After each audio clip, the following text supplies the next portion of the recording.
Você já parou para pensar como o diabo, uma figura tão controversa, conseguiu se enraizar tão profundamente na cultura de uma região tão profundamente católica quanto o Nordeste brasileiro? Provavelmente não. Mas recentemente eu estive lendo um excelente livro que é interessante e te prende na história do início ao fim. Logo nas primeiras páginas, um personagem em particular me chamou a atenção pelo seu ar de mistério, o próprio diabo. Trata-se do livro Bahia, do meu amigo Vitor Santos. Essa obra me fez refletir sobre como o diabo, como uma figura simbólica, tem uma presença marcante na cultura nordestina já há muito tempo. Ele está nas páginas de Vitor Santos, nos autos de Ariano Suassuna, na literatura de cordel, no cinema, nos repentes dos cantadores e principalmente na oralidade. É no imaginário popular que ele se manifesta com mais força, tendo sido por lá que surgiu e se consolidou. Inicialmente, isso pode parecer contraditório, uma região tão profundamente católica ainda assim manter viva a imagem do diabo. Ou talvez seja exatamente por isso que ele está tão presente. Podemos lembrar do que mencionei no outro vídeo sobre terror folclórico. Comunidades mais isoladas tendem a preservar suas tradições com mitos que causam medo e respeito. Isso é perceptível no tipo de homem que o sertão nordestino moldou, marcado pela luta constante contra as adversidades. A necessidade de expansão colonizadora empurrou o homem para além do litoral, longe das matas verdes e ricas, o colocando em um ambiente hostil, seco e perigoso. Lá, ele enfrentou nativos, onças e um clima implacável. Foi nesse cenário que surgiu um tipo diferente de homem, individualista, autônomo, senhor da sua própria vontade e, acima de tudo, um improvisador nato. E como disse Gustavo Barroso, esse homem vivia ignorando quase que por completo a civilização moderna, em contato diário com as tradições únicas da raça e do meio, revendo o passo em todas as manifestações da vida, se enchendo de preconceitos de outros tempos, procurando imitar os antepassados e praticar hoje ações compatíveis com o estado social de séculos atrás. Agora, já sabendo disso, antes de nos aprofundarmos mais no diabo, na literatura, música, cinema, etc., vamos ver como ele chegou aqui e por que ele ficou.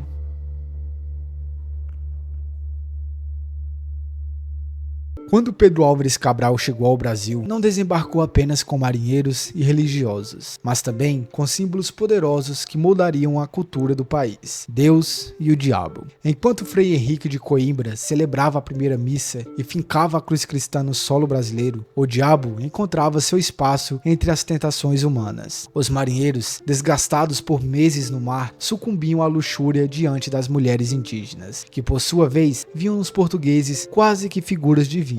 Assim, o diabo tirava a atenção dos portugueses da missa e a direcionava à nudez das índias. Na época, o diabo já era uma figura poderosa na imaginação europeia. Temido e respeitado, ele aparecia em lendas e superstições, e sua presença era evitada até mesmo pelo uso de apelidos. A tradição oral portuguesa trouxe para o Brasil um repertório de nomes para o diabo impressionante, desde Tinhoso até Capeta, com a intenção de não invocar diretamente sua presença. Essa prática ganhou ainda mais força no Nordeste, onde o cotidiano árduo e a religiosidade intensa moldaram a maneira como o povo lidava com as forças do bem e do mal. Os missionários, preocupados em conter os pecados da carne que marcavam as primeiras décadas da colonização, usaram a imagem do diabo como uma ferramenta pedagógica, o pintando como uma criatura aterrorizante, preto, com chifres, rabo e cheiro de enxofre, sempre segurando um espeto. Essa representação não apenas reforçou o medo, mas também cimentou a figura do diabo como símbolo do mal absoluto na cultura popular nordestina. No entanto, o diabo não ficou restrito aos sermões religiosos. Ele se enraizou nas expressões culturais e na literatura oral da região. Nos cordéis, aparece frequentemente como um personagem astuto e maléfico, mas muitas vezes enganado por figuras humildes.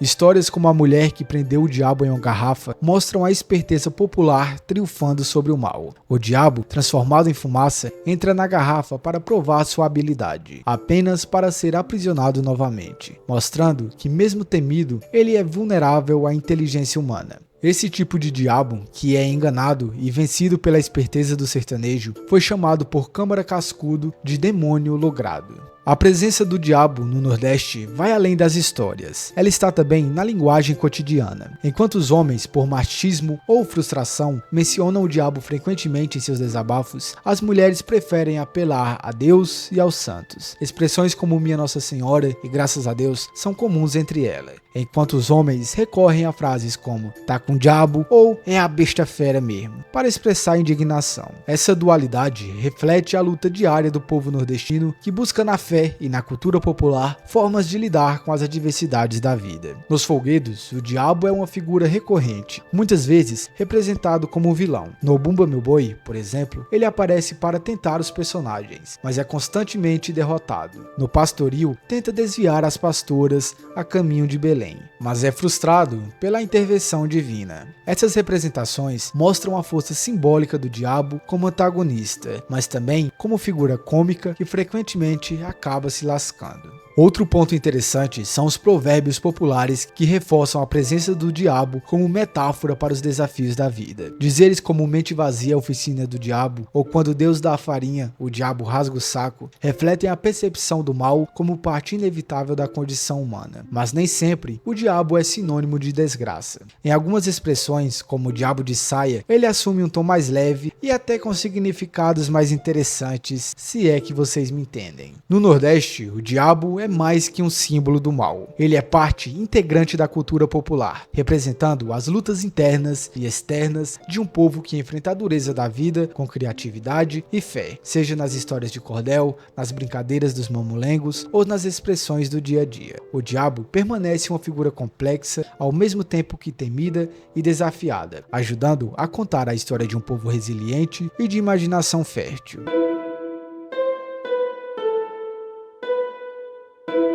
Apesar do diabo, os seus demônios, serem mencionados no Brasil desde a chegada dos europeus, fosse atormentando os índios ou assombrando os colonizadores que adentravam as matas, foi somente em meados de 1594 e 1595 que ele foi documentado pela primeira vez, com as primeiras visitas do Santo Ofício. Nesses registros, podemos encontrar bruxas fiéis a ele e até feiticeiras que prendiam o diabo dentro de uma garrafa, o obrigando a servi-las, e dando origem ao familiar. Eram comuns também as histórias daqueles que em encruzilhadas invocavam e faziam pactos com o próprio Tinhoso. Um relato interessante, mencionado pelo historiador Pereira da Costa, é do diabo de Casa Forte, palco da batalha contra os holandeses em 1645. Ao longo do século XVII, a Bahia presenciou várias aparições do diabo, queimando casas à vista das pessoas, furtando bens, rasgando roupas em público e até mesmo perseguindo, ameaçando e agredindo pobres miseráveis. Após esses relatos do coisa ruim atazanando as pessoas, vemos uma mudança em suas ações, passando a agir de outra forma. Agora, os relatos começam a descrever possessões pelo próprio diabo. Essas possessões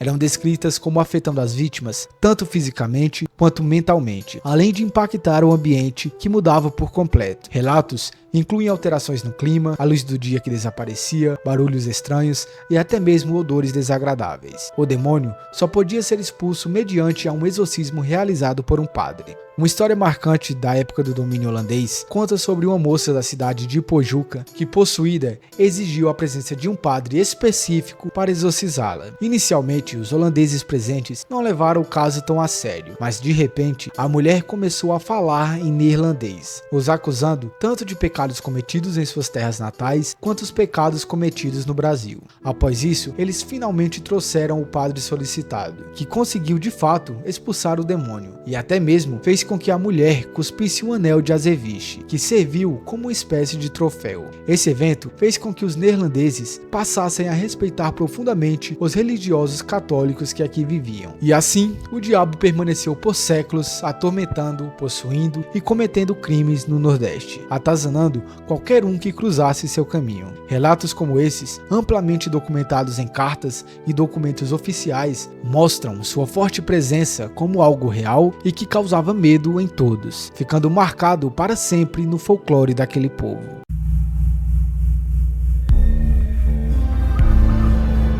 Talvez por ter uma vida mais sossegada, em contato direto com a natureza e com mais tempo para pensar e dar asas à imaginação, as pessoas que moram na zona rural sempre se dedicaram mais às coisas da religião e suas tradições do que aquelas que vivem nos grandes e médios centros. Na zona rural e em pequenas cidades, a vida se move de forma diferente. O dia tem de fato 24 horas, permitindo que o homem tenha tempo para trabalhar, se divertir pescando, caçando, conversando nas calçadas ou nos bancos da praça. É um tipo de homem bem diferente daquele das grandes cidades que mal tem tempo para dormir e vive como um robô. Em um passado não tão distante, enquanto os grandes centros sofriam com a poluição sonora de buzinas, máquinas e carros de som, o silêncio nas pequenas comunidades era quebrado apenas pelas badaladas do sino. Ao meio-dia, para o almoço, às 18 horas, anunciando que acabou-se o dia, e às 21 horas para indicar que era hora de dormir. Essa população rural é mais religiosa e pensa muito em Deus e no diabo com seus mais variáveis apelidos. O diabo, em especial, é muito temido e costuma receber a culpa por tudo de ruim que acontece. Se não choveu, se uma vaca morreu por picada de cobra ou mesmo se alguém caiu do cavalo. Os poetas populares, nascidos e criados nos brejos, caatingas e pés de serra, retratam em seus folhetos toda a atmosfera religiosa que envolve esse povo rural. A figura do diabo preto, com chifres, cauda em forma de seta, cheiro de enxofre e segurando um espeto é muito popular. Esse tema é amado não só pelos poetas, mas também pelos consumidores. Nas feiras das cidades, vilas e povoados, o povo gosta de ouvir histórias onde o diabo aparece, faz suas maldades e no final acaba se dando mal. Um bom exemplo disso é o cordel A Mulher que Enganou o Diabo, de José Costa Leite, que começa assim: vou descrever um trancoso que vem do meu bisavô. Ele contou um dia ao meu velho avô. Meu avô contou ao meu pai, depois meu pai me contou.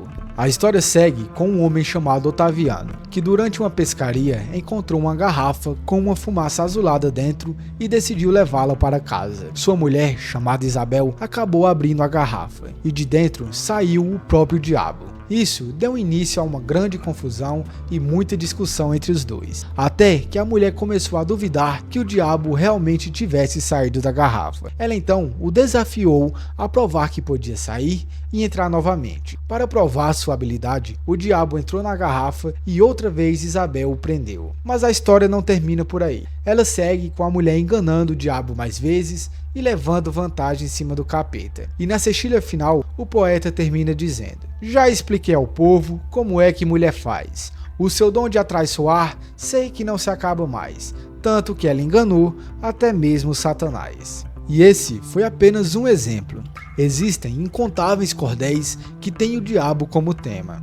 Mesmo em muitos que não possuem menção ao coisa ruim no título, sua história está envolta nas tramóias do diabo. O ponto interessante de se notar é que o diabo quase nunca sai dessas histórias como vencedor. Ele sempre acaba derrotado e enganado em meio aos pactos e acordos com os sertanejos. Vale ainda citar que, muito além da literatura de cordel, o diabo se faz presente também em livros clássicos da nossa literatura, tanto nos mais populares quanto nos mais eruditos. Obras como Grande Sertão Veredas, onde o diabo se apresenta como uma forma simbólica e constante na vida do sertanejo. Sendo mais do que uma presença física, ele é uma ideia, uma presença que permeia as escolhas humanas. Riobaldo, o protagonista, acredita ter feito um pacto com o diabo em sua busca por poder e justiça. No entanto, a obra de Guimarães Rosa nunca revela claramente se o pacto foi real ou fruto da imaginação atormentada de Riobaldo.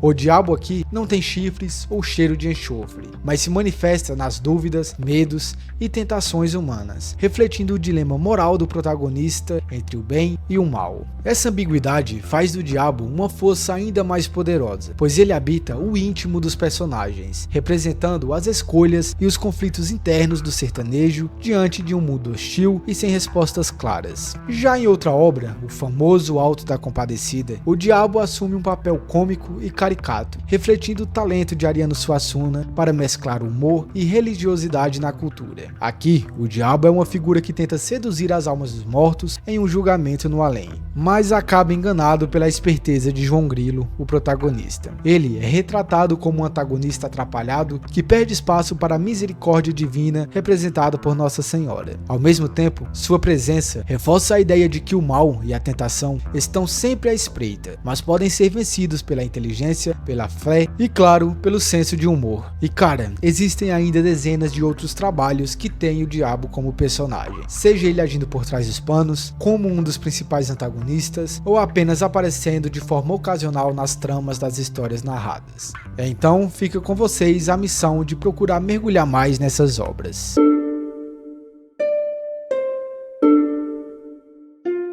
Tanto Deus e o céu, quanto o diabo e o inferno, por força da religiosidade do nordestino rural, continuam sendo constantes na linguagem popular da região. Adorando a Deus uma vez por semana, quando assiste à missa, e temendo o diabo a semana inteira, um atuando em função do outro, o nordestino do interior, mais do que o das cidades, mantém viva essa dualidade em seu dia a dia. Nos desabafos, o homem da cidade muitas vezes substitui a invocação do diabo por um palavrão, mas o sertanejo tradicionalmente menciona o capiroto em momentos de revolta ou ira, às vezes ainda fazendo referência até mesmo ao seu reino infernal. Em contraste, a mulher nordestina interiorana tende a fazer o oposto. Docemente dedicada à família, quase sempre em casa e envolvida com as coisas da igreja, ela invoca o nome de Deus e dos santos em momentos de aflição ou alegria. Na linguagem popular feminina, é comum ouvir menções a Nossa Senhora, Nosso Senhor, Virgem Maria, Padre Cícero ou qualquer outro santo de sua devoção. Talvez pelo medo associado ao nome do diabo, as mulheres evitem mencioná-lo diretamente, optando por eufemismos como coisa, capiroto ou futé. Essa dualidade na linguagem nordestina nos leva de volta à pergunta: por que Deus e principalmente o diabo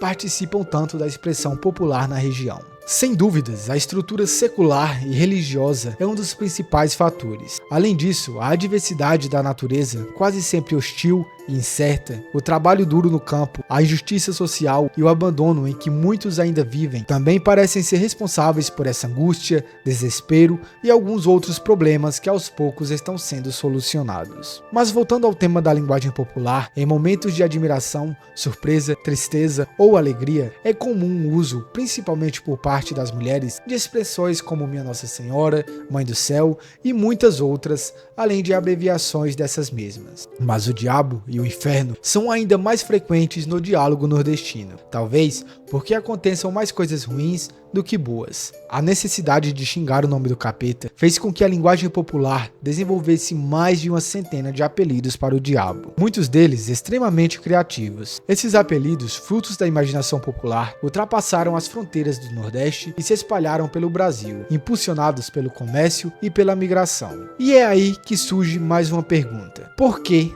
tantos nomes? Nesse caso, a criatividade não foi exatamente pela imaginação, mas sim pelo medo. Antigamente, se acreditava que apenas pronunciar o nome do diabo poderia acabar o invocando e trazer infelicidade para a família. Assim, o povo criou outros nomes para evitar de dizer Satanás, demônio ou diabo. Começaram então com abreviações como Diá, Demo e Satã. Em seguida, inventaram palavras semelhantes como Jacho, Jangas ou Janho. E bem, nesse livro de Mário Sotomayor, que eu usei como guia para boa parte desse livro, estão catalogados dezenas de apelativos para o diabo, apenas no Nordeste, além de mais algumas dezenas de expressões que fazem referências a ele. E como vimos ao longo do vídeo, o diabo, sendo uma figura extremamente popular no Nordeste, está presente em praticamente tudo. Nas manifestações populares, como o mamulengo ou Bumba Meu Boi e os caretas, na linguagem popular, na literatura de cordel e nas histórias contadas à noite, à luz da fogueira ou do candeeiro, nos alpendres, nas bodegas, à beira das estradas e nas praças. Sem nos esquecermos, é claro, de sua presença marcante na cultura regional e no cinema. Assim, o Nordeste pode ser visto como o verdadeiro território da danação, onde o diabo está intrinsecamente presente no folclore desse povo forte e castanho. O diabo é tão presente no sertão quanto o próprio sertanejo e em certos momentos parece tão presente quanto sua força maior, que é Deus.